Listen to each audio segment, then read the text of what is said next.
Junior সাকিবের গোপন অঙ্গ কেটে স্ত্রী শিখে আটক। তেমন কিছু না, জুনিয়র সাকিবের গোপন অঙ্গ কেটে দিয়ে স্ত্রী শিখে আটক, মানে জেলখানা দিয়ে ভাত খাইতেছে। সাকিব এখন ঢাকা মেডিকেলে চিকিৎসাধীন।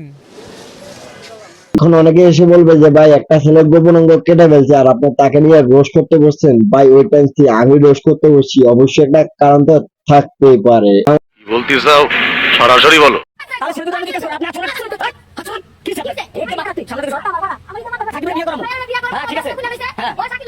এরকম ঝগড়াটি একটা মেয়ের সাথে সাকিব কিভাবে সংসার করতো, সে জানে না এরকম একটা বদমাইশ যে মেয়ের সাথে সংসার করা যায় না, সে কেন আগে সংসার ছাড়ে নাই। আশা করি এখন আর আপনারা বলবেন না যে রায়হান ভাই রোস্টটা কেন করছেন। আপনারা পুরো ভিডিওটা দেখেন, তাহলে বুঝতে পারবেন কেন আমি রোস্ট করছি। ঠিক আছে পুরো ভিডিওটা চ্যানেলে আছে, যদি ভালো লাগে দেখে আসতে পারেন।